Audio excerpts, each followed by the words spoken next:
Baba, Sai Baba, Sai Baba, Sai Baba.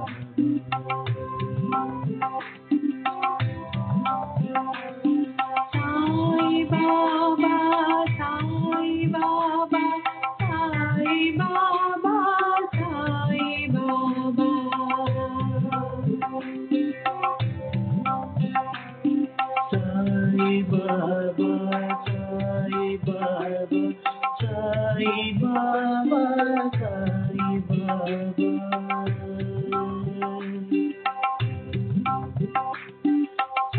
Sai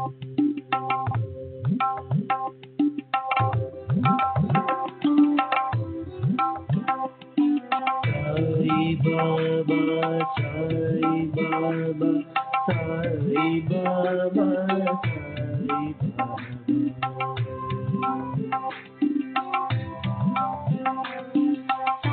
Sai Baba, Sai Baba, Sai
Baba, Sai Baba, Sai Baba,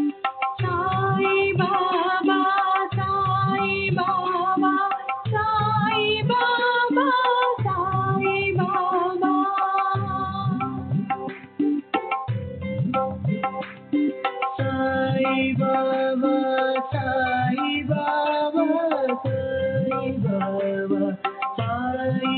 Sai Baba, Sai Baba, Sai Baba, Sai Baba, Sai Baba, Sai Baba, Sai Baba, Sai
Shri सच्चिदानंद सद्गुरु साईनाथ महाराज की जय। सद्गुरु श्री साईनाथुनि शरद बाबू जी की जय।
श्री सच्चिदानंद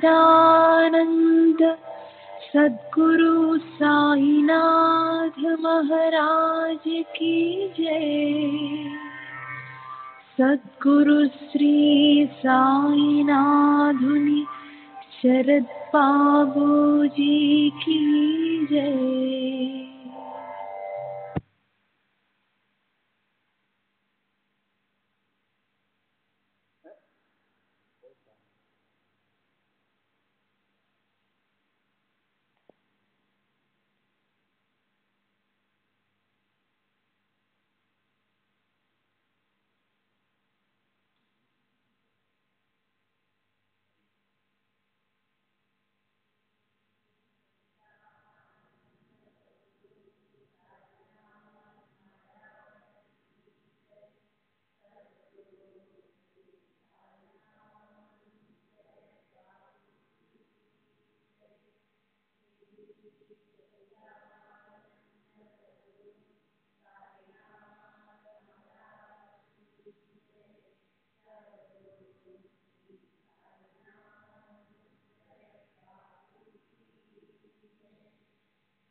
श्री सच्चिदानंद सद्गुरु साईनाथ महाराज की जय। सद्गुरु श्री साईनाथ शरद बाबू जी की जय।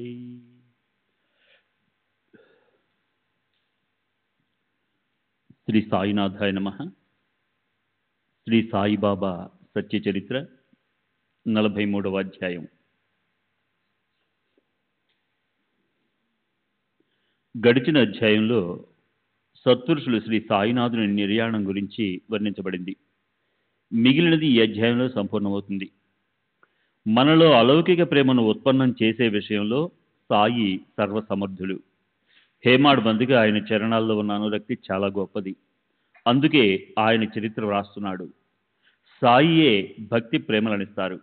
ఆయనే మహోన్నతమైన తమ చరిత్ర మహిమను పెంచుతారు. అక్కడ అంటే ఆయన చరణాల్లో భజన చేసే కృత్యం చాలా గొప్పది. అక్కడే సంసారం పట్ల వైరాగ్యం ఉత్పన్నమవుతుంది. కనుక కాయ వాచ మనస నేను ఆయనకి వేలాది నమస్కారాలు చేస్తాను. ఆయన మహనీయత గురించిన ఆలోచన ఆయనను ధ్యానించడంతో కలుగదు. ఆయనకు కేవలం అనన్యంగా శరణు వెళ్తేనే కలుగుతుంది. పాప పంకిలమైన మాలిన్యాన్నంతా ప్రక్షాళన చేయటానికి, మనోప్రాంగణాన్ని పరిశుద్ధం చేసుకోవడానికి ఇతర సాధనలు వ్యర్థం. హరిభక్తుల గొప్పతనాన్ని స్మరించడం, వారిని భజించడం లేదా కీర్తించడం తప్ప చిత్తశుద్ధికి మరొక సులభ సాధన వెతికినా కనిపించదు. సరే, గడిచిన అధ్యాయంలోని జరిగిన కథని గుర్తు చేసుకుందాం. క్లుప్తంగా మననం చేసుకుందాం. చిన్మయకాంతులు వెదజల్లే సాయి ఆత్మానందానికి మూలస్థానం. ఇప్పుడు ఈ నిరూపణను ముందుకు నడిపిద్దాం. ఇంతకు ముందు సవిస్తరంగా చెప్పాను. బాబా విజయదశమి రోజున ఎందుకు ప్రయాణించారో, తాత్యాపాన్ని నిమిత్తంగా చేసుకుని మొదట ఎందుకు భవిష్యాన్ని సూచించారో, తరువాత దేహాంత సమయంలో ధర్మం చేయాలన్న దక్షతను పాటిస్తూ లక్ష్మికి ఎలా దానం చేశారు, వీటన్నింటి గురించి కూడా వర్ణించాను. ఇప్పుడు ఈ అధ్యాయంలో మరణం ఆసన్నమైనప్పుడు సాయిబాబా తమ శ్రేయస్సు కోసం బ్రాహ్మణుని నోటి నుంచి రామాయణాన్ని ఎలా విన్నారో చెప్పబడుతుంది. సమాధి స్థానం గురించిన ఆలోచన ఎలా చేశారో, అకల్పితంగా ఇటుకరాయి చేతులోంచి ఎలా కిందపడిందో, వీటన్నిటి గురించి శ్రద్ధగా వినండి. అలాగే ఒకసారి బాబా 3 రోజులు బ్రహ్మాండంలో అంటే సహస్రారంలోకి అంటే మాడు మీదకి ప్రాణాన్ని తీసుకొచ్చినప్పుడు జనులు అది సమాధి కాదు, ఆయనకు దేహావసానం అయిందని నిశ్చయించుకున్నారు. వారు ఆయన ఉత్తర వెదికి అన్నీ సిద్ధం చేశారు. కానీ బాబా ప్రాణం మళ్ళీ తిరిగి శరీరంలోకి వచ్చినప్పుడు వాళ్ళు మనసుల్లో ఎలా భయపడ్డారో అది కూడా వినండి. సరే, ఈ నిర్వాణ కథను వినడానికి శ్రోతలు విసుక్కుంటారు. దేహావసాన వార్త ఎవరి మనసుకి నచ్చదు. కానీ సాధు సత్పురుషుల నిర్వాణం శ్రోతలని భక్తులని పవిత్రులను చేస్తుంది. కనుక గ్రంథ విస్తరణ ప్రీతితో విభజించిన ఈ కథను తనివితీరా వినండి. దేహం వదిలేయటం వల్ల పునర్జన్మరహితమైన ఆత్మసుఖం వద్ద ఉండే శాశ్వత స్థితిని పొందడానికి కష్టమైన గతిని బాబా ప్రాప్తింపజేసుకున్నారు. దేహధారణ చేసినప్పుడు ఆయన వ్యక్తమయ్యారు. దేహత్యాగం తర్వాత ఆయన అవ్యక్తమైనారు. ఒక కార్యం కోసం ఒక ప్రదేశంలో అవతరించిన ఆయన అవతార కార్యం సమాప్తమైంది. ఇప్పుడు అన్ని కార్యాల్లోనూ అన్ని చోట్ల అనుకున్న సంబంధం సుసంపన్నమైంది. ఆయన ఒక పరిమితమైన స్థానంలోనే ఉండటం అనేది ముగిసింది. ఆయన సర్వవ్యాపకతను పొందారు. పూర్ణంగా శాశ్వతులైనారు. తమ స్వస్వరూపంలో లీనమైనారు. సాయి అందరికీ జీవనం, అన్ని జీవులకి ప్రాణం. సాయి లేని షిరిడి గ్రామస్తులు హీనులు దీనులు అయ్యారు. సాయి దేహం చలబడగానే శోకం మిన్నుముట్టింది. చిన్న పెద్ద అందరూ చింతాక్రాంతులైనారు. అందరికీ ప్రాణాలు పోయినంత పనైంది. లోకంలో ఎంతో ప్రసిద్ధి చెందిన జ్వరం లాంటి పీడలు సంసారంలో చిక్కుకున్న వారి వెంట పడుతున్నాయి. యోగుల వైపు అవి కన్నెత్తి కూడా చూడవు. అమరకాంతులు వెదజల్లే తమ తేజస్సుని ప్రజ్వరులు చేసే మహాత్ములు తమ దేహాన్ని దగ్ధం చేస్తారు. అదే పద్ధతి బాబా స్వయంగా చేశారా, లేక ఏది జరగకూడదో అదే జరిగిందా? సాయి మహారాజు బ్రహ్మస్వరూపంలో లీనమైనారు. జనులు ఎంతో నిరాశ చెంది లోలోపల రోధించారు. మనం మసీదును వదిలేసి వెళ్ళి ఉండకపోతే బాగుండేది. అనవసరంగా చివరి చూపును పోగొట్టుకున్నాం. దగ్గరలో ఉంటే ఏదైనా ప్రయోజనం ఉండి ఉండేది. సరిగ్గా సమయానికి మన బుద్ధి భ్రష్టు పట్టింది అని అనేక రకాల ఆలోచనలతో వాళ్ళు మనసుల్లో దుఃఖించారు. బాబా మనసులో ఏముందో కానీ గొంతులో గొరగొర లేదు, ఆయాసము ఎగశ్వాస లేవు, కఫం లేదు, దగ్గు లేదు, జీవుడు తల్లడిల్లడమూ లేదు. బాబా అమరత్వపు ఆనందంతో ప్రయాణించారు. ఇక సాయి దర్శనం ఎలా? సాయి పాద సంవాహనం ఎలా? సాయి పాద ప్రక్షాళనం ఎలా? తీర్థ ప్రాశనం మాత్రం ఎలా? అదలా ఉండని అసలు చివరి సమయం ఆసన్నమవడం చూసి ఆయన తమ దగ్గరున్న ప్రేమాళు భక్తులను దూరంగా ఎందుకు పంపించారు? వారి మనసులకు కలత ఎందుకు కలిగించారు? నిర్యాణ సమయంలో ప్రాణ సమానులైన భక్తులందరినీ దగ్గరలో చూసి బాబా తమ ప్రేమ ఉప్పొంగుతుందేమోనని,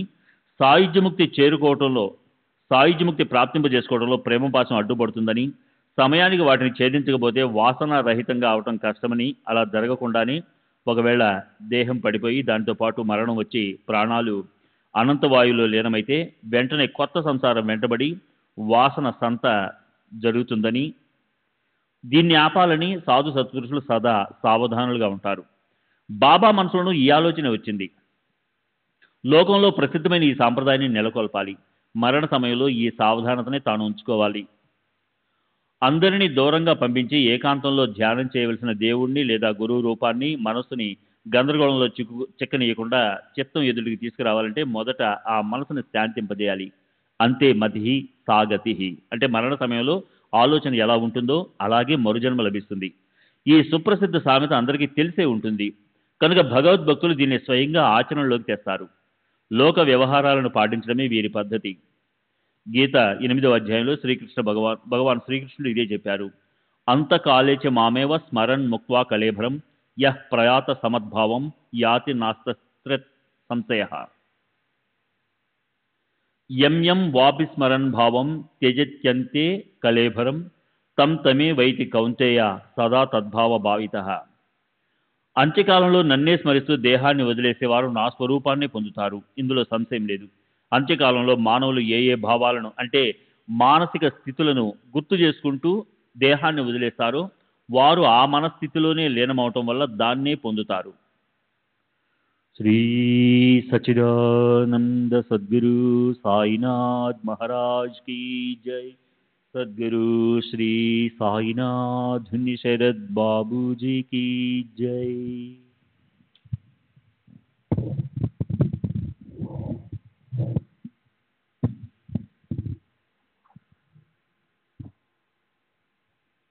పద్నాలుగు రోజులు మిగిలిన్నాయి. బాబా నిర్ణయించిన కాలం దగ్గర పడింది కనుక బాబా వజయ్ అనే ఇంటి పేరు గల ఒక భక్తుడితో రామాయణం చదివించారు. వజయ్ మసీదులో కూర్చొని గ్రంథపారాయణం మొదలుపెట్టాడు. బాబా దాన్ని వినసాగారు. అలా 8 రోజులు గడిచిపోయాయి. తర్వాత బాబా పారాయణని ఆపకుండా చదువు అన్నారు. అప్పుడు వజయ్ దాన్ని రాత్రింబవళ్ళు 3 రోజుల పాటు చదివాడు. ఈ ప్రకారంగా 11 రోజులు వజయ్ పారాయణం చదివాడు. తర్వాత అశక్తత వల్ల అతను అలసిపోయాడు. చదివి విసిగిపోయాడు. అలా ఇంకా 3 రోజులు గడిచాయి. తర్వాత బాబా ఏం చేశారు? గ్రంథపారాయణ సమాప్తి చేయించారు. వజయ్ని అక్కడి నుంచి పంపేశారు. తాము ప్రశాంతంగా ఉండిపోయారు. బాబా వజయ్ని ఎందుకు పంపేశారో చెప్పండి అని శ్రోతలు అనవచ్చు. నాకు తోచినట్లు మీకు తెలియజెప్తాను. శ్రద్ధగా వినండి. దేహావసాన సమీపించినప్పుడు సాధు సత్పురుషులు మహాత్ములు గ్రంథపారాయణం చేయిస్తారు. సావధానంగా వింటారు. సుఖాచార్యుడు 7 రోజులు శ్రీమద్ భాగవతాన్ని భాగవత్ పురాణం చదివాడు. దాన్ని విని పరీక్షణ్ మహారాజు తృప్తి చెందాడు. సుఖంగా మరణించాడు. భగవంతుని లీలలు వింటున్నప్పుడు భగవంతుని మూర్తి కళ్ళెదుట కనిపిస్తున్నప్పుడు మరణించిన వారే తమ శ్రేయస్సును చేకూర్చుకుంటారు అని జనులు మనసుల్లోని ఆలోచన. కానీ సత్పురుషులు స్వయంగా దాన్ని ఆచరణలో పెడతారు. సామాజిక వ్యవస్థను రక్షించే మార్గాన్ని వాళ్ళు వదిలిపెట్టరు. అసలు అందుకే వారు అవతరిస్తారు. పంచమహాభూతాలతో బంధింపబడ్డ శరీరము గురించిన విచారం ఉండని వారికి శరీరాన్ని వదిలేటప్పుడు దుఃఖశోకాలు క్షోభ ఉండదు. వారి దృష్టి అనైసర్గిక లేదా మూల ప్రకృతిని అనుసరించి ఉంటుంది. సరే, ఇక్కడ శ్రోతలకు సందేహం కలుగుతుంది. బ్రహ్మానందంలో సుఖించేవారు మాయామోహాలను కౌకులించుకుంటారా? ఇలా చెప్పటం అంత సులభమా? ఆత్మస్వరూపంలో జాగృతమై ఉండి అల్లా మాలిక్ హై లక్ష్యంగా పెట్టుకున్న వారికి భక్తుల దగ్గరలో ఉండటం అభ్యంతకరం ఎలా అవుతుంది? వారికి సంసారం ముగిసిపోతుంది. పరమార్థం కూడా అక్కడే ఆగిపోతుంది. అన్యత్వము సమూలకంగా నశించిపోయి ఉంటుంది. వారు స్వయంగా స్వస్వరూపంలో లీనమై ఉంటారు. ఇదంతా అక్షరాల నిజము. ఇందులో అణుమాత్రమైన అసత్యం లేదు.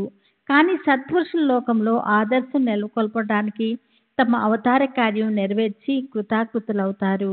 మహాత్ములకి కామ, క్రోధ, లోభ, మోహ, మద, మత్సరాలనే 6 రకాల భావ వికారాలు ఉండవు.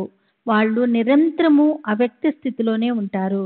భక్తులను ఉద్ధరించడానికి ప్రకటమవుతారు. వారికి మరణం ఎక్కడిది? దేహాలు ఇంద్రియాలతో సంయోగం చెందటమే జన్మించటము. దేహాలతో ఇంద్రియాల వియోగమే మరణించటము. సంసారంలో చిక్కుకోవడం లేదా దాని నుంచి విడవడటం అనే వాటి పేరే జనన మరణాలు.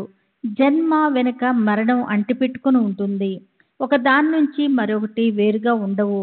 మరణము జీవుడి స్వాభావిక స్థితి. జీవించటము అస్వాభావిక స్థితి. మరణాన్ని చంపి ఉండేవారు కాలుడి తలపై కాలు పెట్టేవారికి పరిమితితో ఏం పని? వారు తమ ఇచ్ఛానుసారము అవతరిస్తారు. భక్తులకు శ్రేయస్సు కలిగించాలనే త్రివ ఇచ్ఛతో అనేక రకాలుగా అవతరించేవారు జనన మరణాలతో బంధింపబడతారా? ఈ రెండు ఆలోచనలు మిథ్యే దేహ పతనానికన్నా ముందే దేహాన్ని బూడిద చేసిన వారికి మరణమే భయమేమిటి? వారి ముందు మరణం బూడిదే. మరణము దేహానికి మూల స్వభావక స్థితి.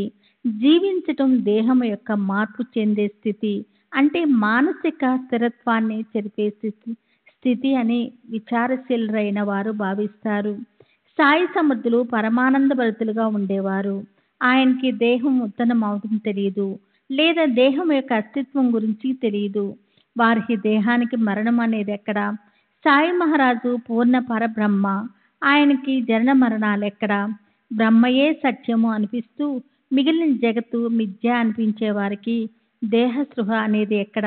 వారికి ప్రాణాధారణ చేయటం లేదా వదిలేయటం, అలాగే ఎవరి దృష్టిలోనూ పడకుండా పరిభ్రమించటం, ఇవన్నీ భక్తులను ఉద్ధరించడానికి యోగ సామర్థ్యంతో చేసే లీలలే. సూర్యుడికి గ్రహణం పట్టింది, అందుకే అతను పూర్తిగా అదృశ్యమయ్యాడు అని లోకులంటారు. కానీ అది కేవలం దృష్టి దోషమే. అలాగే మహాత్ముల మరణం కూడా. మహాత్ములకి దేహము బాధాకరమనిపిస్తుంది. మానసిక శారీరక దుఃఖాలతో వారికేం పని? అదృష్టపాశ్చాత్తు ఏదైనా అది వ్యాధులు వచ్చినా అవి వారికి అంటవు. భక్తులు పూర్వజన్మలో సంపాదించిన పుణ్యం వల్ల అవతరించి అవ్యక్త అవస్థలో భక్తితో సంపన్నులైన ఆయన భక్తులకి సాయం చేయటానికి ప్రకటమై వెంటనే శ్రీడిలో కనిపించారు. ఇప్పుడు భక్తుల కోసం వచ్చిన పని అయిపోయిందనటానికే వారు దేహాన్ని విసర్జించారు. కానీ ఈ మాటలు ఎవరు నమ్ముతారు? యోగులకు ఈ జగతి నుంచి వెళ్ళటం, మళ్ళీ జన్మించడం ఉంటుందా? ఇచ్ఛాన మరణంతో సాయి సమర్థులు తమ దేహాన్ని యోగాగ్నిలో దగ్ధం చేశారు. స్వయంగా అవ్యక్తంలో లీనమైనారు. భక్తుల హృదయాల్లో కూర్చున్నారు. ఎవరి కేవలం నామస్మరణతో మరణమనే మాటే మేలదో వారికి మరణావస్థ అనేది ఎక్కడ? వారు పూర్వంలా తమ అవ్యక్త స్థితిని పొందారు. జడస్థితికి అతీతంగా వెళ్ళి బాబా అవ్యక్తంలో కరిగిపోయారు. కానీ అక్కడ కూడా స్వస్వరూపంలో స్థితులై భక్తులను ఆయన సదా మేల్కొల్పుతారు. చైతన్యంతో తొణికిసలాడుతూ భక్తుల హృదయాల్లో శాశ్వతంగా ఉండిపోయిన ఆయన ఆ దేహం మరణించిందని అనొచ్చా? మనసుకి మాట నచ్చదు కనుక అనాది అసంతులైన సాయి విశ్వ ప్రళయ కాలంలో కూడా జీవించే ఉంటారు. జనన మరణ సంకటంలో ఎన్నటికీ పడరు. జ్ఞానేశ్వర మహారాజు మరణించారా? 300 సంవత్సరాల తర్వాత మళ్ళీ దర్శనమిచ్చారు. ఏకనాథ్ మహారాజుని కలిసి వచ్చి జగత్కి మరింత ఉపకారం చేశారు. అలా కృపావంతులైన ఏకనాథ్ మహారాజు పైఠానులోను, తుకారాం మహారాజు దేహంలోను, నరసింహ సరస్వతి గాణగాపురంలోను, సమర్థ రామదాసు పర్లీలోను, అక్కల్కోట్ మహారాజు అక్కల్కోట్లోను, మాణిక్య ప్రభు హుమాబాద్లోను ప్రసిద్ధి చెందారు. అలాగే ఈ సాయి షిరిడీలో ప్రసిద్ధి చెందారు. మన మనసులో ఉన్న శ్రద్ధను బట్టి మనకి ఈ రోజు కూడా అనుభవం కలుగుతుంది. ఎవరికి అలా అనుభవంతో సిద్ధించిన ప్రభావం ఉంటుందో ఆయనకి మరణం ఎలా ఉంటుంది?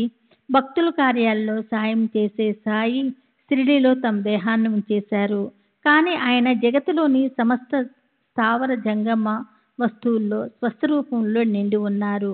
మనసుకి సంకల్పం కలిగినప్పుడు అవతారం ధరించగల సమర్థులైన సత్పురుషులు స్వభావిత శ్రీ గర్భాశయం లేకుండానే ప్రకటమవుతారు. మూర్తి భవించిన బ్రహ్మస్వరూపులైన అలాంటి పుణ్యాత్తులు పరోపకారం చేయటానికి అవనిపై అవతరిస్తారు. అవతరించే వారికి జనన మరణాలనేవి ఎన్నటికీ రావు. తమ కార్యము నెరవేర్చుకోవటానికి వారు అవ్యక్తంలో సమరసమై ఉంటారు. దేహము అందరిలాగానే 3.5 మూరల అంటే 5.5 అడుగుల పొడవు ఉంటుంది. బాబా దానికే పరిమితమై ఉంటారా? ఆయనకి విశిష్టమైన రంగు రూపాలను ఆపాదించడం యోగ్యం కాదు. అణిమ గరిమ వగైరా 8 రకాల సిద్ధులు ప్రాప్తించిన వారి ఐశ్వర్యము అవతారాన్ని ధరించి అవనిపై రావడంతోనూ రాకపోవడంతోనూ ఎక్కువ తక్కువలు కాదు. అయితే అది వారికి స్వాస్థంగా అంటిపెట్టుకుని ఉండే ఐశ్వర్యమేనన్న ఖ్యాతి ఆయనకుంది. అలాంటి గొప్ప మహాత్ములు ప్రకటమవటంలోని ఉద్దేశం లోక కళ్యాణమే. ప్రకటమైన తర్వాత కనిపించటం, అదృశ్యమవటం ఇవి సహజంగా కలుగుతుంటాయి. సత్పురుషులు లోకంలో ఆదర్శం నెలకొల్పటానికి తత్పరులై ఉంటారు. ఎందుకంటే వారికి జననం గురించి, మరణం గురించి మిథ్యా జ్ఞానం ఉండదు. సర్వ ఆత్మల ఐక్యత, స్వస్థ స్థితి ఈ విషయాలు స్వప్నంలోని సుఖ సంపదల్లా ఉంటాయి. అలా ఉంటుంది వారి పరిస్థితి. లేకపోతే జ్ఞానానికి నిధి అయి నిరంతరము ఆత్మస్వరూపంలో లీనమై ఉండేవారికి దేహాన్ని ఎంతో జాగ్రత్తగా సంరక్షించుకోవటము, మరణించటము ఒకేలాగా ఉంటాయి. శ్రీ సచ్చిదానంద సద్గురు సాయినాథ్ మహారాజ్ కీ జై. సద్గురు శ్రీ సాయినాథుని శరత్ బాబూజీకి జై. సరే, బాబా దేహం ఒరిగిపోయింది. దుఃఖం అనే అగ్ని పర్వతం బద్దలయ్యింది. సిడీలో హాహాకారాలు మిన్నంటాయి. అదే పనిగా పెడబొబ్బలు చెలరేగాయి. బాబా నిర్యాణ వార్తను విన్నప్పుడు ఆ సమాచారాన్ని విన్న వారి హృదయాలను అది బాణంలాగా చీల్చివేసింది. నిత్య వ్యవహారాలు స్తంభించిపోయాయి. అంతా అస్తవ్యస్తమైపోయింది. అలా వ్యాపించిన అమంగళకరమైన ఆ వార్త అందరికీ ఆశానిపాతంలా అయ్యింది. ఆలోచన పరులు స్తబ్దంగా అయిపోయారు. ఇతరులు గుండెలు బద్దలయ్యేలా ఆక్రోశించారు. ప్రేమాతిరేకంతో కంఠం పొడుకుపోయింది. కళ్ళ నుంచి దుఃఖాశ్రువులు వెల్లువలై ప్రవహించాయి. వారు శివ శివ హరే అనుకున్నారు. ఇంటింటా గందరగోళం చెలరేగి ఒకేలా గొడవగా అయిపోయింది. గుండెలు బాదుకుంటూ లోకులు పరుగులు పెట్టారు. మహారాజు దేహవసానం గ్రామస్తులకు ప్రాణ సంకటం అయ్యింది. వారిలా అనుకున్నారు, దేవా, ఎంత భయంకర సందర్భం ఇది. హృదయం బద్దలవుతుంది. ఒక్క ఉదుటిన లేచి అందరూ పరుగులు పెట్టారు. మసీదు, సభా మండపము కిటకిటలాడిపోయాయి. అక్కడి పరిస్థితికి హృదయం తునాతునకలయ్యింది. దుఃఖంతో కంఠం రుద్ధమైపోయింది. షిరిడీ వైభవం ముగిసింది. సమస్త సుఖ సౌభాగ్యాలు హరించిపోయాయి. అందరి కళ్ళు అశ్రువులతో నిండిపోయి అందరి ధైర్యం సడలిపోయింది.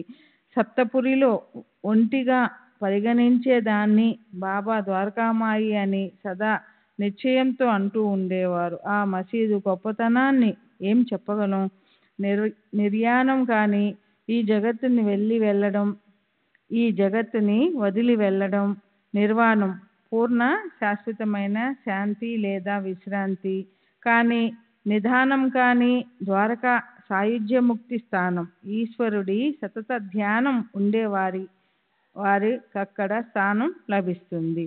ఆ గురురాజు సాయిరాజు భక్తుల పట్ల కారుణ్య రసధారలొలికించే తల్లి తండ్రి. భక్తులకు విశ్రాంతి స్థానం. ఆయన నిరంతరం స్మృతి పదంలో మెదులుతున్నారు. బాబా లేని షిరిడి పాడుబడింది. దిక్కులన్నీ శూన్యమై ఉదాసీనంగా అయి బిక్కుబిక్కుమంటున్నాయి. ప్రాణం పోయాక శరీరానికి వచ్చే ప్రేతకలే ఇప్పుడు షిరిడీకొచ్చింది. చెరువులోని నీరు ఇంకిపోయాక అందులో ఉండే చేపలు తల్లడిల్లినట్లు అలాగే షిరిడీవాసులు కళా విహీనంగా ఉద్విగ్నంగా అయ్యారు. సూర్యోదయంతో ప్రఫుల్లమయ్యే కమలాల్లేని సరోవరంలా, పుత్రుడు లేని ఇల్లులా, దీపం లేని మందిరంలా మసీదు పరిసరాలు శూన్యమైనాయి. ఇంటి యజమాని లేని ఇల్లు, రాజు లేని రాజ్యము, ద్రవ్యం లేని బీరువాల, బాబా లేని షిరిడి అరణ్యమే అయ్యింది. పసిపిల్లలకి తల్లిపైన, చాతక పక్షికి మేఘజలం పైన ప్రేమ ఉంటుంది. అలాగే షిరిడీ వాసులకి, భక్తులకి గంభీరంగా ప్రవహించే నిండు గోదావరి లాంటి అఖండ ప్రేమ ఉండేది బాబాపై. ఇప్పుడు షిరిడి కళా విహీనంగా, చనిపోయాక మిగిలే ప్రేతంలా హీనంగా, దీనంగా అయిపోయింది. నీరు లేని చేపల్లా జనులు తల్లడిల్లిపోయారు. భర్త వదిలేసిన భార్యకి, తల్లిని వదిలేసిన పాలు త్రాగే చిన్నారి పసిపాపకి, ఆవు నుంచి తప్పిపోయిన దూడకి ఎలాంటి స్థితి కలుగుతుందో అలా అయ్యింది షిరిడీలోని చిన్న పెద్దల స్థితి. షిరిడీ వాస్తవులందరికీ అనివార్యంగా అఖండ దుఃఖ అవస్థ కలిగింది. వారు వీధుల్లో చెల్లా చెదురుగా అన్ని వైపులా పరిగెడుతూ అల్లకల్లోలమయ్యారు. సాయి వల్లనే షిరిడి పవిత్రమైంది. సాయి వల్లే షిరిడిలో చరిత్ర సృష్టించబడింది. సాయి వల్లే షిరిడి మహాపుణ్యక్షేత్రం అయ్యింది. సాయిబాబా సర్వులకి రసరమ్య రాగ మధురిమలు పంచే ఆశ్రయ స్థానమయ్యారు. ఆ దుఃఖ దావనాలన్నీ తట్టుకోలేక కొందరు గుండెలు బద్దలయ్యేలా గట్టిగా విలపించారు. కొందరు అక్కడ కింద పడి దొర్లారు. కొందరు సృహ తప్పారు. ఈ ప్రకారంగా జనులు అఖండ దుఃఖ సాగరంలో మునిగిపోయారు. కనుల కొలను నుంచి దుఃఖ అశ్రువులు వెల్లువలై ధారగా కారుతూ ఉండగా స్త్రీ పురుషులు ఉద్రిక్తులై అన్నపానాలు మానేసి దైన్యంగా అయ్యారు. బాబా స్థితి చూసిన గ్రామస్తుల దుఃఖానికి అవధులు లేకుండా పోయింది. ఆ బాల వృద్ధుల భక్తుల మనసుల్లో అత్యంత అశాంతి చెలరేగింది. ఎక్కడ వినడానికి అనురాగ రమ్య రసభరితమైన అమృత తత్వపు కథ ఉంటుందో, ఎక్కడ ప్రతిరోజు అనేక రకాల ఆనంద లహరి అనుభవానికి వస్తుందో, ఎక్కడ తొందరగా పోవాలంటే దారే దొరికేది కాదో, ఆ మసీదు ఇప్పుడు పాడుబడిపోయి కళ విహీనంగా కనిపించసాగింది. షిరిడి నిత్యము భక్తులతో నిండిపోయి అందరితో కలకల్లాడుతూ ఉండడానికి మూల కారణం బాబానే. కనుక ఆయన వెళ్ళిపోవడంతో గ్రామస్తుల మనసుల్లో కలవర ప్రభంజనం చెలరేగింది. ఆనంద మహోత్సవ మలయ మారుతానికి మూలమైన మూర్తిభవించిన ఆనంద మంజు ఘోషే అయిన సాయినాథ, మీరు భక్తుల కార్యాలు నెరవేర్చడానికి దేహధారణ చేశారు. తమ సంకల్పం నెరవేరాక ఈ షిరిడీలో మీరు దేహాన్ని త్యజించారు. మనసులో మల్లగుల్లలు పడే మాకు మీరు అహోరాత్రులు అలసత్వం లేకుండా అపార కారుణ్యంతో అమలిన ఆప్యాయత అనురాగాలతో హితోపదేశం చేస్తూ ఉండేవారు. కానీ బోర్లించిన కుండ మీద పోసిన నీరులా మీ ఉపదేశం పైనుంచి పైనే పోయింది. అక్కడ ఒక్క బొట్టు కూడా నిలవలేదు. మీరు ఎవరన్నా నొప్పిస్తే వెంటనే అది నాకు గుచ్చుకుంటుంది అని మీరు పదే పదే చెప్పేవారు. కానీ అది మాకు అంగీకారం కాలేదు. అలా మీ పట్ల మేము ఎంత అపరాధం చేశామో ఎవరు మీ హితోక్తులను పట్టించుకోలేదు. ఆ ఆజ్ఞాభంగానికి ప్రాయశ్చిత్తాన్ని మీరిలా చేశారా బాబా? వీరందరి పాపాలు పండాయా? ఇక ఇప్పుడు పశ్చాత్తాపపడి మాత్రం ప్రయోజనం ఏమిటి? ఇప్పుడు మా భక్తృత్వాన్ని మేమే అనుభవించాలి. దానివల్లే మాపై విసుగుతో అడ్డుగా తెరవేశారా? కాలుడు మా మీద అకస్మాత్తుగా చావుదెబ్బ కొట్టాడా? మీరు తల బాదుకొని చెప్పినప్పటికీ వినని మా నిర్లక్ష్యాన్ని చూసి మీ మనసుకి ఏహ్యత కలిగి మీరు మాపై అలిగారు. వసంత సమీరం లాంటి మునుపటి మీ ప్రేమనంతా మర్చిపోయారా? ఈ రోజుతో రుణానుబంధం తీరిపోయిందా? లేక ప్రేమ బీడుపడిందా? మీరింత హఠాత్తుగా పోతారని ఒకవేళ ముందే తెలిస్తే బాగుండేదేమో. జనులు మొదటే జాగ్రత్త పడి ఉండేవారు. మేమంతా సోమరితనం కౌగిట్లో మత్తిలి ఉన్నాం. హాయిగా నిద్రపోయాం. చివరికి ఇలా మోసపోయాం. మేము బ్రతికి ఉన్నా చచ్చినా ఒకటే. మేము గురుద్రోహులము అయ్యాం. సమయానికి ఏమీ చేయలేకపోయాం. హాయిగా కూర్చోమంటే అది కూడా చేయలేకపోయాం. ఎంతో దూరం నుంచి షిరిడి వచ్చి అనవసరంగా అక్కడ కూడా పిచ్చాపాటి మాట్లాడుతూ కూర్చునే వాళ్ళం. తీర్థ క్షేత్రానికి వచ్చామని మర్చిపోయి అక్కడ కూడా ఇష్టం వచ్చినట్లు ప్రవర్తించే వాళ్ళం. జ్ఞానులు, అభిమానులు, భావార్థులు, తర్కికులు అంటూ భక్తులు నానా రకాలుగా ఉంటారు. కానీ సాయిబాబా వారందరినీ ఆత్మస్వరూపులుగా ఒకేలాగా చూసేవారు. ఎక్కువ తక్కువలని తేడా చూపించడం ఆయనకి తెలీదు. జగత్తులో భగవంతుడు తప్ప మరో పదార్థమే కనిపించని వారికి వారి దృష్టి అలా ఉండడం వల్ల తమని కూడా వాళ్ళు వేరుగా భావించారు. భక్తుడే ఈశ్వరుడు, గురువు కూడా ఈశ్వరుడి నుంచి వేరు కాదు. కానీ భక్తుడు, గురువు ఇద్దరూ కూడా తమ తమ స్వరూపాలను విస్మరించడం వల్ల పరస్పర భేదాలు ఉత్పన్నమవుతాయి. వస్తుతః మనం ఈశ్వరులమే. కానీ పారమార్థిక రూపురేఖలను విస్మరించడమనే లక్షణం వల్లే ఈ భేదాలు ఉత్పన్నమవుతాయి. ఇదే అధఃపతనం. సార్వభౌమ చక్రవర్తికి తాను భిక్ష కోసం ఇల్లిల్లు తిరిగినట్లు కల వస్తుంది. కానీ మేల్కొన్న తర్వాత తాను తన మూల స్థితిలోనే ఉన్నట్లు అతను తెలుసుకుంటాడు. మేల్కొన్నప్పుడు ఏ పనిలో లీనమై ఉంటామో అదే స్వరూపంలో ఆగిపోతుంది, అదే స్వప్నంలో ఆగిపోతుంది. తన సొంత అనుభవంతో వచ్చే నిజమైన జాగృతి అంటేనే పూర్ణ అద్వైతంలో లీనమవడం. వాళ్ళు జ్ఞానులైన అజ్ఞానులైన తనని ఆశ్రయించిన వారందరిపై బాబా ప్రేమ చంద్రికల కుంభ వృష్టి కురుస్తూ ఉండేది. ఆయన వారిని తమ ప్రాణం కన్నా ఎక్కువగా భావించేవారు. అక్కడ కొంచెం కూడా భేదం ఉండేది కాదు. ఆయన మానవ రూపంలో ఉన్న దేవుడేనని అనుభవం కలిగినప్పటికీ వాళ్ళ ముద్దు ముచ్చటలు తీర్చడం వల్ల ఆ భక్తులంతా వివసత్వంతో బలైపోయారు. కొందరికి ఆయన ధన సంపత్తి ఇచ్చారు, కొందరికి సాంసారిక సుఖాన్ని సంతతిని ఇచ్చారు. దానివల్ల వారెంతో మోహంలో పడిపోయి జ్ఞానప్రాప్తిని పోగొట్టుకున్నారు. బాబా ఎప్పుడైనా ఎవరితోనైనా కలిసి నవ్వితే దాన్ని ఇతరుల మీద చూపించలేదని తమ మీదే బాబాకి అలౌకిక ప్రేమ అనే వాళ్ళ దేహంలో అహంకారం వచ్చేది.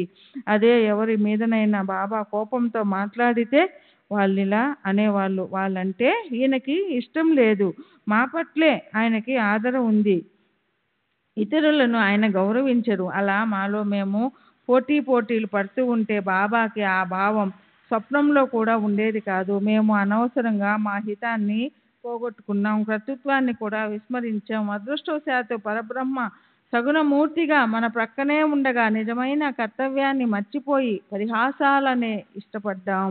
షిరిడీకి రాగానే బాబా దర్శనం చేసుకునే వాళ్ళం, పూలు పళ్ళు సమర్పించే వాళ్ళం, కానీ దక్షిణ అడగగానే వెనుకంజ వేసేవాళ్ళం, అక్కడే ఉండేవాళ్ళం కాదు. అలాంటి గతి పట్టింది. శ్రీ సచ్చిదానంద సద్గురు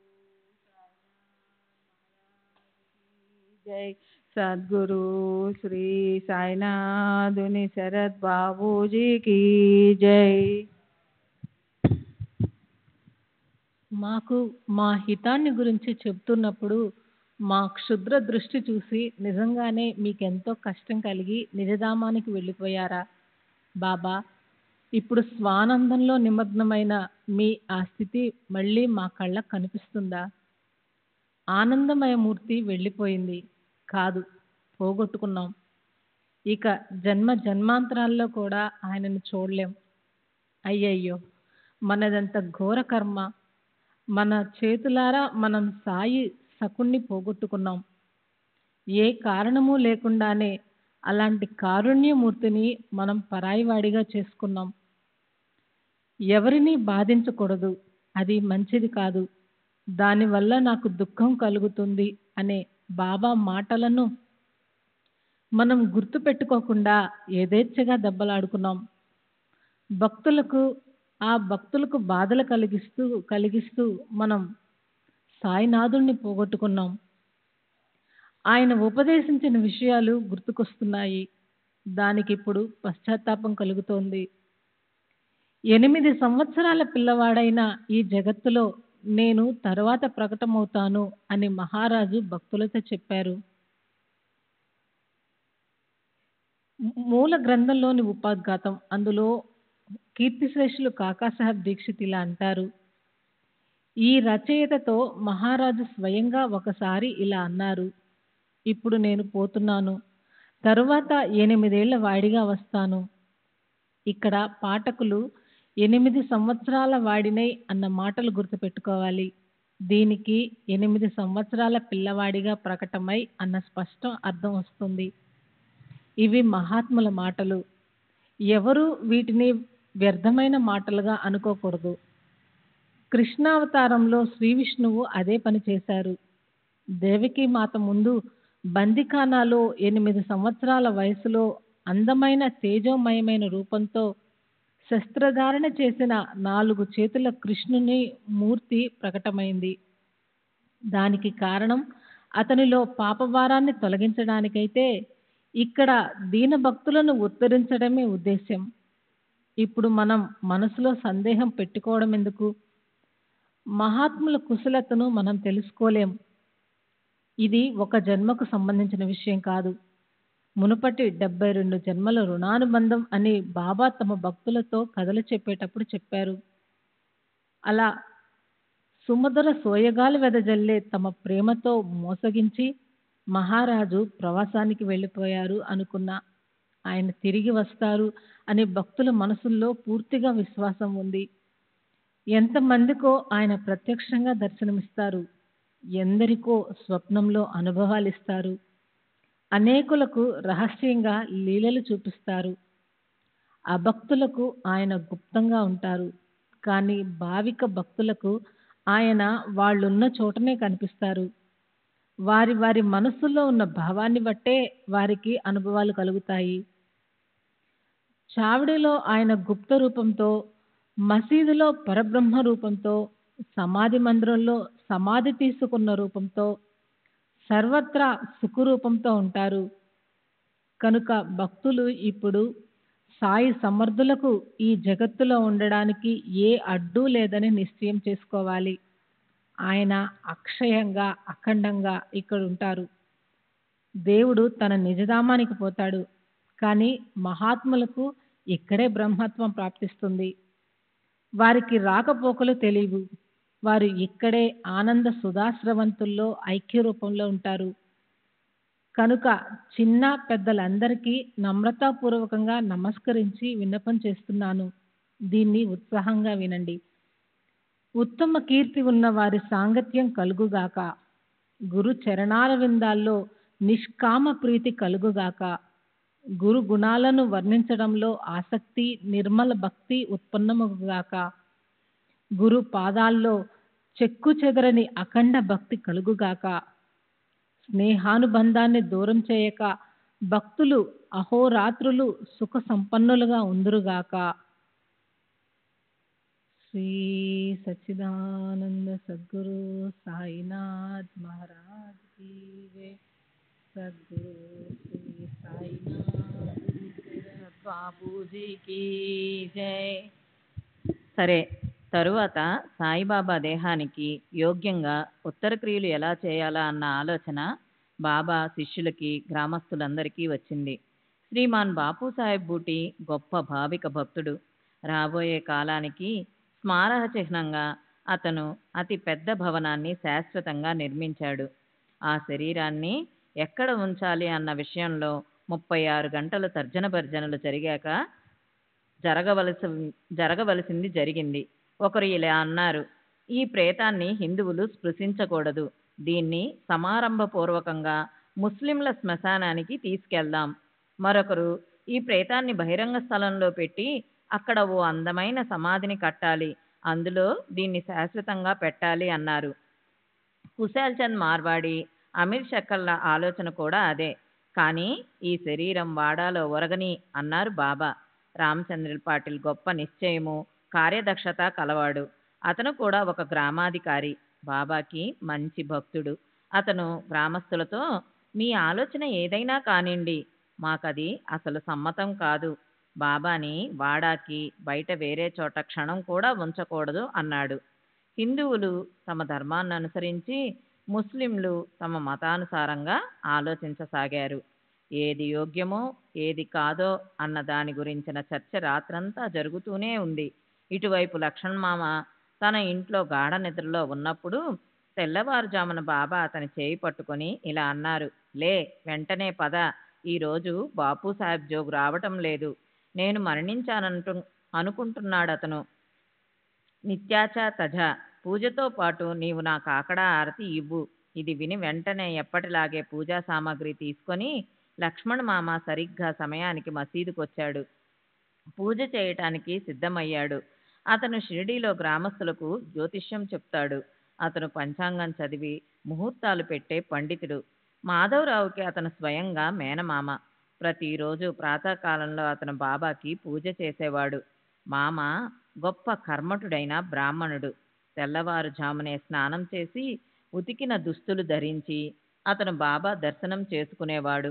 ఆయన పాదాలు కడిగి గంధాక్షతలు వేసి పూలు, తాంబూలము, తులసి అర్పించి ధూపదీప నీరాజన నైవేద్యాలు సమర్పించి దక్షిణ ఇచ్చేవాడు. ప్రార్థనాపూర్వకంగా సాష్టాంగ నమస్కారం చేసి బాబా ఆశీస్సులు తీసుకున్న తర్వాత అందరికీ గంధం బొట్టు పెట్టి ప్రసాదమిచ్చి అప్పుడు అతను వెళ్ళిపోయేవాడు. అక్కడి నుంచి తరువాత అతను గణపతి, శని, శివుడు, అంజనీపుత్రుడైన మారుతీలను పూజించేవాడు. ఈ ప్రకారంగా గ్రామంలోని దేవతలనందరినీ జోషిబువ పూజించేవాడు. కనుక ఆ బాబా ప్రేతాన్ని కూడా అతను ఉప్పొంగే ప్రేమభావంతో పూజించాడు. మామ అసలే నిష్ఠాగరిష్ఠుడు. అందులోనూ అతనికి సాక్షాత్తు కలొచ్చింది. కనుక చేతిలో కాకడ హారతి తీసుకొని అతనొచ్చాడు. బాబాకి సాష్టాంగ నమస్కారం చేశాడు. ఆయన మొహం మీద కప్పిన వస్త్రాన్ని తొలగించి బాబాని ప్రేమపూర్వకంగా దర్శనం చేసుకున్నాడు. ఆయన కాళ్ళు చేతులు కడిగి శుద్ధాచమనీయం ఇచ్చి యథావిధిగా పూజను పూర్తి చేశాడు.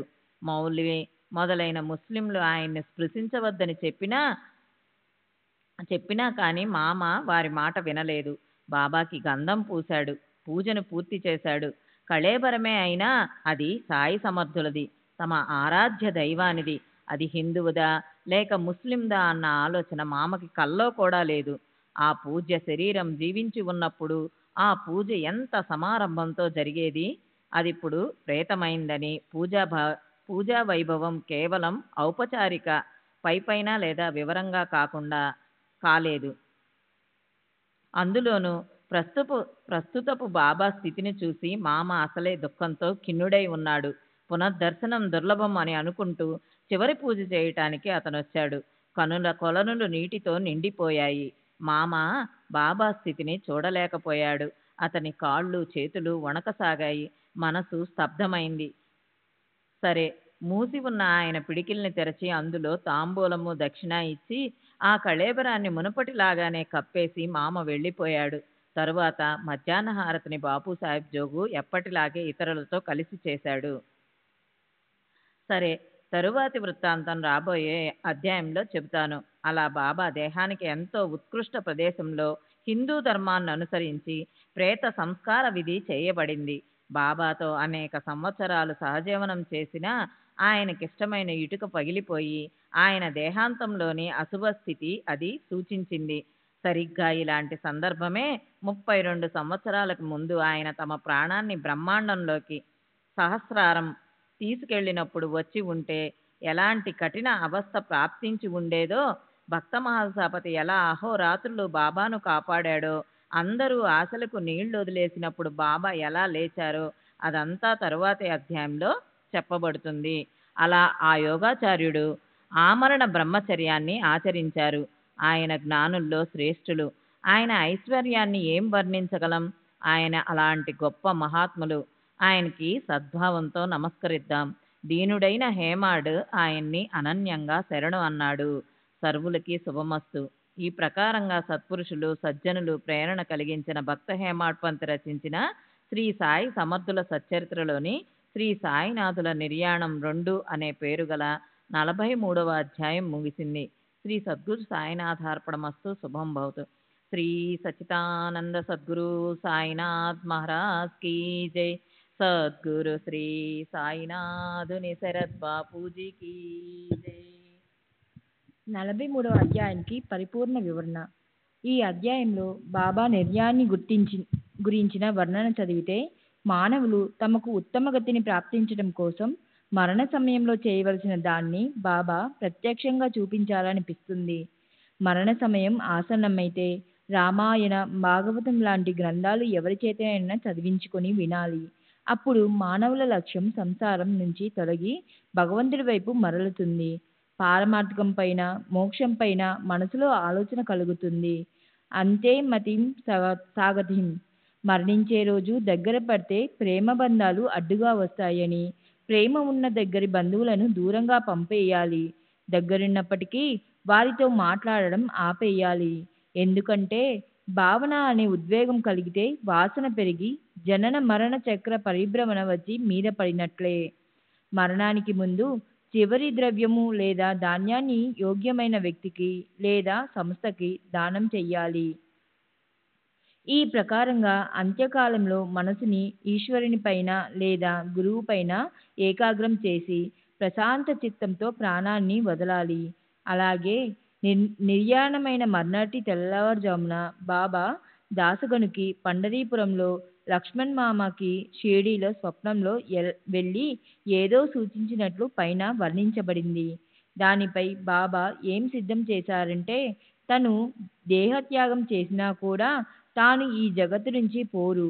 క్రైస్తవంలో యేసుక్రీస్తు శుక్రవారము గుడ్ ఫ్రైడే శిలువ వేసిన తర్వాత 3వ రోజు అంటే ఆదివారం ఈస్టర్ డే ఉద్దానం అయ్యారు అని భావిస్తారు. కానీ బాబా అయితే ఈ జగత్తు నుంచి పోనే లేదు. ఇప్పటికీ ఉన్నారు. ఇప్పటికీ 74 సంవత్సరాలు గడిచినా అనేక మంది భక్తులకు ఆయన దర్శనమిస్తూనే ఉన్నారు. దీనికి ఒక విశేషమైన ప్రమాణం గుజరాత్కి చెందిన మహాత్ముడు మోటా మహారాజు ఇటీవల అంటే క్రీస్తు శకం 1976వ సంవత్సరంలో దేహత్యాగం చేశారు. ఆయన అనుభవాన్ని చెప్తాను. మోటా మహారాజు తమ ఆత్మకథలో వ్రాసారు. క్రీస్తు శకం 1938వ సంవత్సరంలో అంటే బాబా నిర్యాణానంతరము 20 సంవత్సరాల తర్వాత కరాచీలో ఆయన మళ్ళీ ప్రకటమై మోటా మహారాజుకి జీవన్ముక్తులు కావటానికి యోగ ప్రక్రియలను నేర్పించారంట.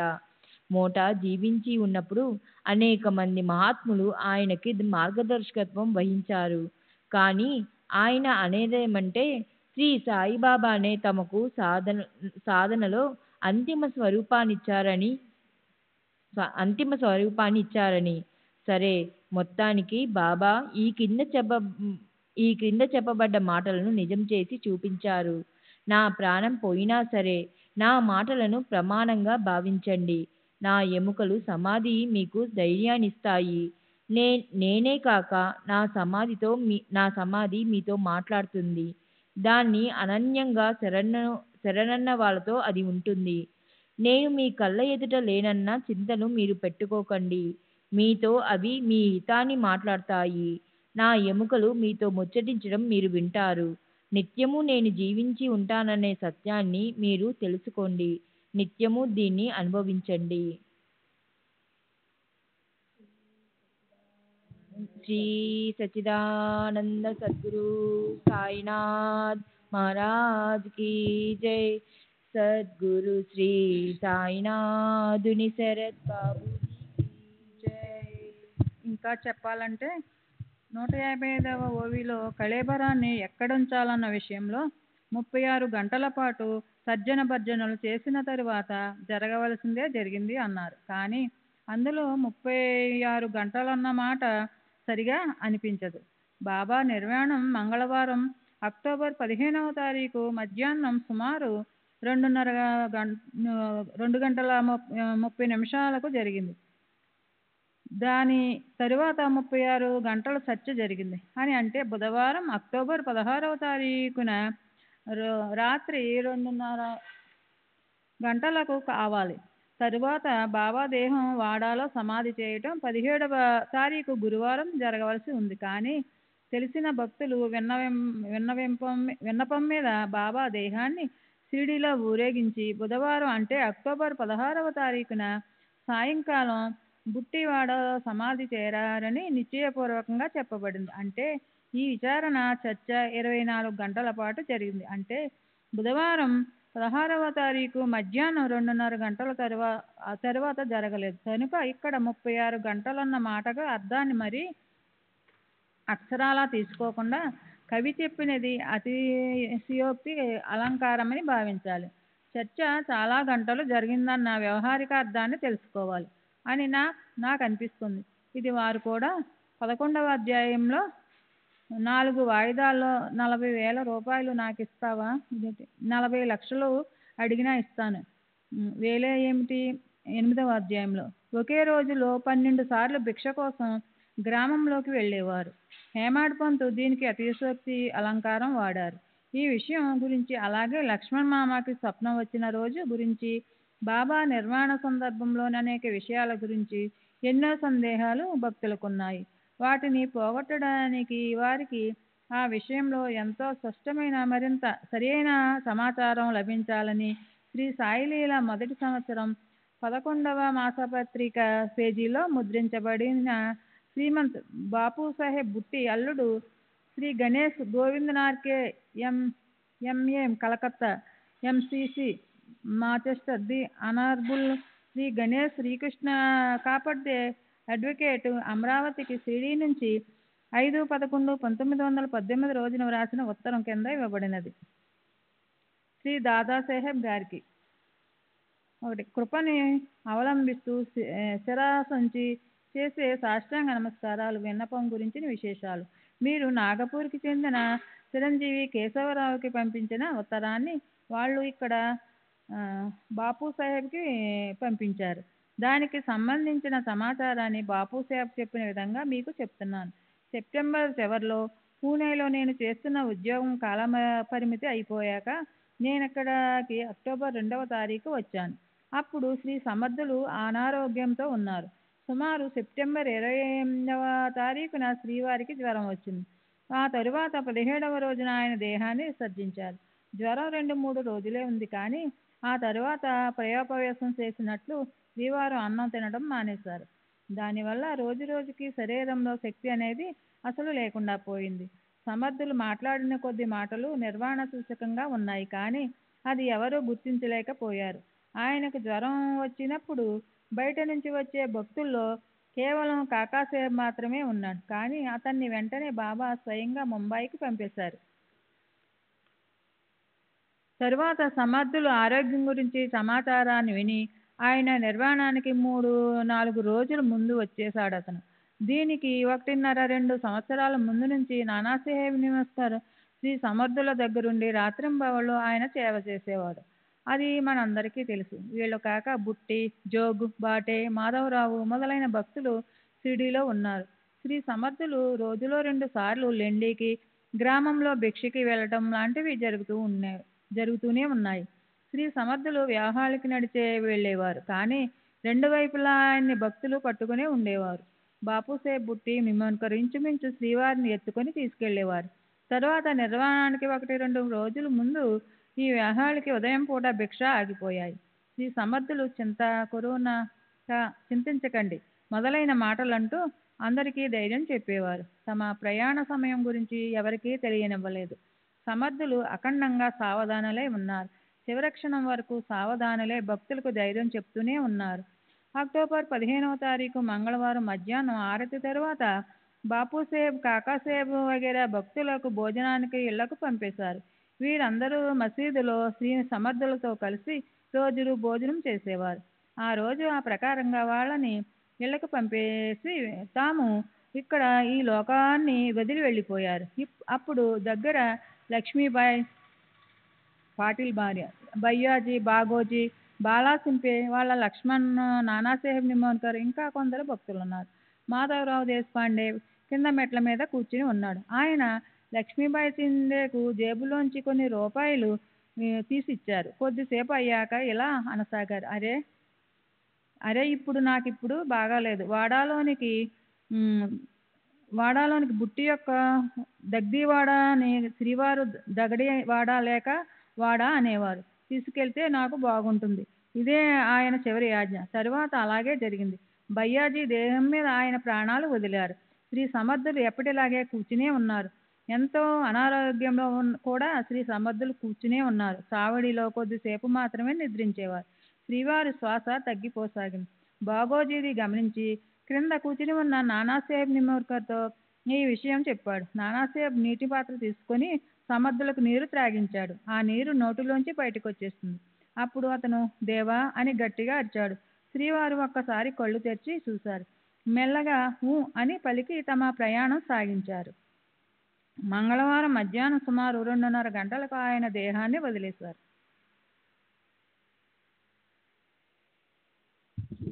సచ్చిదానంద సద్గురు సాయినాథ్ మహారాజ్ కీ జై. సద్గురు శ్రీ సాయినాథ్ శరత్ బాబూజీ కీ జై. శ్రీవారు వాడాలోకి తీసుకెళ్లమని చెప్పిన మాటను గుర్తుపెట్టుకుని అందరూ బాపుసాహెబ్ బుట్టి వాడాలో శ్రీవారి దేహాన్ని పెట్టాలని నిర్ణయించుకున్నారు. ఆ విధంగానే దేవాలయ గర్భగుడిలో శ్రీవారిని సమాధి చేయడానికి తవ్వకం పని మొదలైంది. సాయంకాలం రహతా నుండి ఫౌజ్దార్ మొదలైన వాళ్ళు వచ్చారు. ఆ నిశ్చయమే స్థిరమైంది. శ్రీ గోపాలకృష్ణుని విగ్రహం స్థాపించాలనుకున్న చోటే శ్రీవారి సమాధి అయ్యింది. ఆ దృఢమైన గర్భగుడిలో తవ్వకం పని రాత్రంతా నడిచింది. మర్నాడు కొద్దిగా అవాంతరం వచ్చింది. ఉదయాన్నే ముంబై నుంచి అమీర్భాయ్ వచ్చారు. కోపర్గావ్ నుంచి రెవెన్యూ అధికారి వచ్చారు. వాగ్వివాదం జరిగింది. కొద్దిమంది భక్తులు శ్రీవారిని బయట పొలంలోకి తీసుకెళ్లాలని మొండి పట్టుతో కూర్చున్నారు. రెవెన్యూ అధికారి అభిప్రాయ సేకరణ చేశారు. శ్రీ బాపూసాహెబ్ వాడాలో శ్రీవారిని ఉంచాలన్న విషయంలో పై 2 విరుద్ధ అభిప్రాయాలున్న వాళ్ళు ఒకే అభిప్రాయానికి వచ్చారు. రెవెన్యూ అధికారి నగర్ కలెక్టర్ దృష్టికి ఈ విషయం తీసుకెళ్తానన్నారు. ఆ విధంగానే కాకాసాహెబ్ దీక్షిత్ నగర వెళ్లేందుకు సిద్ధమయ్యారు. అప్పుడు శ్రీవారి ప్రేరణతో విరుద్ధ భావాలున్న ఆ భక్తులు అనుకూల అభిప్రాయాన్ని ఇవ్వాలనుకున్నారు. అందరి అభిప్రాయం ప్రకారం బాపూసాహెబ్ వాడాలో సమాధి చేయాలని నిర్ణయం జరిగింది. బుధవారం సాయంత్రం ఏకాదశి రోజున శ్రీవారి దేహాన్ని ఊరేగించి వాడాలోని గర్భగుడిలో పెట్టారు. ఆ ప్రదేశానికి వచ్చిన శోభ ఇప్పుడు ప్రత్యక్షంగా చూస్తే తప్ప తెలీదు. దేవాలయంలోని గర్భగుడి పొడుగు వెడల్పు కూడా కావలసినంతే వచ్చింది. వాడాలోని పనిని చేపట్టినప్పుడు శ్రీ సమర్థులు ఇంత శోభను కలిగిస్తారన్న ఊహే లేదు. అసలు ఎలా ఊహిస్తాం? శ్రీవారు ఎప్పుడు అమ్హి వాజ్యాత్ జాపూన్ రాహం అని అంటూ ఉండేవారు. కానీ శ్రీవారు జీవించి ఉన్నప్పుడు జరగబోయేదాన్ని ఎవరు ఊహించగలరు? వాడాలో సమాధి దగ్గర మనసు ముగ్ధ మనోహర మధురానందంతో ఉంటుంది. షిరిడీలో మనసుకి ఇదివరకటే ఆ ఆనందమే కలుగుతుంది. శ్రీ బాపూసాహెబ్ అదృష్టం ఎంత గొప్పదో ఎవరు వర్ణించగలరు? ప్రత్యక్షంగా దేవుడే ఇంటికొచ్చి కూర్చున్నారు. దేవాలయం నిర్మించినందుకు దాన్ని శ్రీవారు సార్థకం చేశారు. ఇప్పుడిప్పుడు పూజార్చనలు పూర్తిగా హిందూ పద్ధతిలో చక్కగా నడుస్తున్నాయి. ఎలాంటి ఇబ్బందులు కలగడం లేదు. బ్రాహ్మణుల మాటను దేవుడు సమర్థించాడు. తమ దేహాన్ని వాళ్లకు అధీనం చేశారు. నిర్యాణానికి 4-5 రోజుల ముందు సోనీ తల్లిని పిలిపించి శ్రీవారు, ఇప్పుడు నాకు మసీద్ అంటే విసుగు పుట్టింది, చావడంటే విసుగు పుట్టింది. ఇప్పుడు నేను వాడాలోకి వెళ్ళి కూర్చుంటాను. అక్కడ నన్ను బ్రాహ్మణులు చూసుకుంటారు అన్నారు. జోగ్ అక్కతో 4-5 సంవత్సరాల ముందే ఆమె చేయి పట్టుకుని, ఈ శౌచ విధి జరిపే స్థలం నాదే. ఇక్కడ రాతిమేడ తయారవుతుంది. అక్కడ నేను కూర్చుంటాను అన్నారు. శ్రీ సమర్థుల సంకల్పం ఇంతకు మునిపే నిశ్చయించబడినట్లుంది. కానీ శ్రీవారు దాని గురించి ఎప్పుడూ కూడా బయటకు తెలియనివ్వలేదు. లోపల ప్రేరణ కలిగించేవారు. సరే, చాలా ఆనందం కలిగింది. శ్రీ బాపూసాహెబ్ మీద ఇప్పుడు విశేష బాధ్యత పడింది. దేవాలయం పని పూర్తి చేయవలసి ఉంది. శ్రీవారి పూజార్చనలకు శాశ్వత స్వరూపాన్ని ఇవ్వవలసి ఉంది. ఆయన ఇప్పుడు సమాధిని వదిలి వెళ్తారని అనిపించటం లేదు. శ్రీవారు నిర్యాణమయ్యాక ప్రతి చోట అనుభవాలిచ్చారు. తెల్లవారుజామున లక్ష్మణ్ భట్కి స్వప్నంలో వచ్చి, ఆ బాపూసాహెబ్ నిద్రపోతున్నాడు, పద లే, నాకు కాకడహారతి చెయ్యి అని చెప్పారు. అదేవిధంగా లక్ష్మణ్ భట్ స్నానం చేసి బుధవారం ఉదయం మసీదుకు పోయి ఆ దేహానికి పూజ చేసి హారతిచ్చాడు.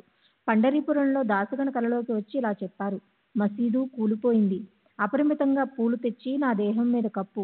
అక్టోబర్ 27వ తారీఖున శ్రీవారి 13వ రోజు గొప్ప ఉత్సవం జరిగింది. ఎన్నో ప్రదేశాల నుంచి భక్తులు వచ్చేశారు. భోజనంలోకి లడ్లు చేశారు. అందుకు విరాళాలు 2400 రూపాయలు పోగయ్యాయి. నానాసాహెబ్ చాందర్కర్ మొదలైన వారంతా అక్కడ పోగయ్యారు. ఇది వరకు శ్రీ రాధాకృష్ణబాయి వెళ్లిపోయాక ఆ భక్తులు చందాలు వేసుకుని ఆ నిధితో సంస్థ నడిపించేవారు. శ్రీ సమర్థుల పూజకు అవసరమైన ఖర్చంతా దాంట్లో నుంచే వాడేవారు. ఆ నిధి ఇప్పటికీ ఇదివరకులాగే నడుస్తోంది. ప్రస్తుతం 15 మంది సభ్యులతో ఒక కమిటీని ఏర్పాటు చేశారు. శ్రీ బాపూసాహెబ్ బుట్టిని దీనికి అధ్యక్షుడిగా ఎన్నుకున్నారు. ఆయన చేసే ఏర్పాట్లన్నీ ప్రామాణికంగా డిసెంబర్ 24వ తారీఖు వరకు జరిపించాలి. క్రిస్మస్ 24, 25, 26 తారీఖుల్లో భక్తులందరూ ఇక్కడ షిరిడీకి వస్తారు. అప్పుడు శ్రీవారి సంస్థానం కోసం నియమాలు ఏర్పరిచి సంస్థకి నిశ్చితమైన స్వరూపాన్ని ఇస్తారు. అప్పుడు మీరు ఇక్కడికి తప్పకుండా రావాలి. ఉత్తరం సవిస్తరంగానే కానీ హడావుడిగా వ్రాశాను. నేను వ్రాసిన దానిలో ఏమైనా తప్పులుంటే క్షమించగలరు. నేను 2-3 రోజుల్లో నాగ్పూర్ రావాల్సి ఉంది. అక్కడ మిమ్మల్ని కలిసినప్పుడు ఇంకా విశేషాలు చెప్తాను. ఇంతే సంగతులు చిత్తగించవలను. వినమ్రతతో మీ గణపతి నార్కే. తాజా కలం. శ్రీవారి దేహం 24 గంటలు గడిచాక కూడా దిగుసుకుపోలేదు. మర్నాడు నోటి నుంచి కొంచెం రక్తం వచ్చింది. కాళ్ళు చేతులు అటు ఇటు కదల్చడానికి వీలుగా ఉన్నాయి. కఫ్ని చించి తీయవలసిన అవసరం పడలేదు. చివరికి కఫ్ని వాడాలో మా ఇంట్లో ఉంది. శ్రీ సచ్చిదానంద సద్గురు సాయినాథ్ మహారాజ్ కీ జై. సద్గురు శ్రీ సాయినాథుని శరత్ బాబూజీ కీ జై.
श्री सच्चिदानंद सद्गुरु साईनाथ महाराज की जय। सद्गुरु श्री साईनाथ धुनी शरद बाबू जी की जय। साई रहम नजर करना, बच्चों का पालन करना। साई रहम नजर करना, बच्चों का पालन करना। जाना तुमने जगत पसारा, सब ही झूठ जमाना। जाना तुमने जगत पसारा, सब ही झूठ जमाना। साई रहम नजर करना, बच्चों का पालन करना। साई रहम नजर करना, बच्चों का पालन करना। मैं अंधा हूँ बंदा आपका, मुझसे पद दिखलाना। मैं अंधा हूँ बंदा आपका, मुझसे पद दिखलाना। साई रहम नजर करना, बच्चों का पालन करना। साई रहम नजर करना, बच्चों का पालन करना। दास गणों कहे अब क्या बोलूं, थक गई मेरी रसना। दास गणों कहे अब क्या बोलूं, थक गई मेरी रसना। साई रहम नजर करना, बच्चों का पालन करना। साई रहम नजर करना, बच्चों का पालन करना। रहमो नजर करो अब मोरे साई, तुम बिना नहीं मुझे माँ बाप भाई। रहमो नजर करो मैं अंधा हूँ बंदा तुम्हारा। मैं अंधा हूँ बंदा तुम्हारा। मैं ना जानू, मैं ना जानू, मैं ना जानू अल्लाह इलाही। रहमो नजर करो, रहमो नजर करो अब मोरे साई। तुम बिना नहीं मुझे माँ बाप भाई। रहमो नजर करो काली जमाना मैंने गमाया। काली जमाना मैंने गमाया। साथी आखिर का, साथी आखिर का, साथी आखिर का तुम बिना कोई। रहमो नजर करो, रहमो नजर करो अब मोरे साई। तुम बिना नहीं मुझे माँ बाप भाई। रहमो नजर करो अपने मस्जिद का झाड़ू गणो है। अपने मस्जिद का झाड़ू गणो है। मालिक हमारे, मालिक हमारे, मालिक हमारे तुम बाबा साई। रहमो नजर करो, रहमो नजर करो अब मोरे साई। तुम बिना नहीं मुझे माँ बाप भाई। रहमो नजर करो। श्री सच्चिदानंद सद्गुरु साईनाथ महाराज की जय। सद्गुरु श्री साईनाथ शरद बाबू जी की जय।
श्री सच्चिदानंद सद्गुरु साईनाथ महाराज की जय।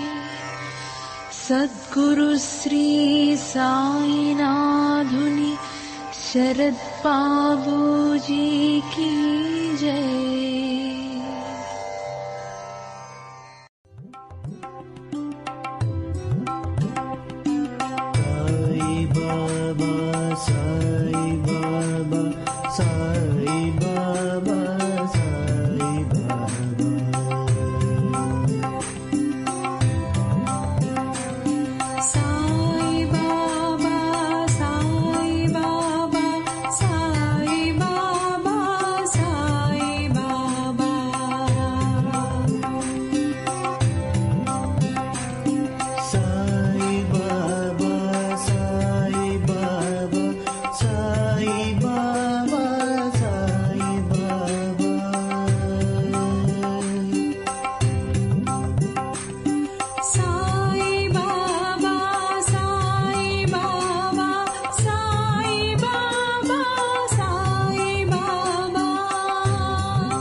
Sai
Baba,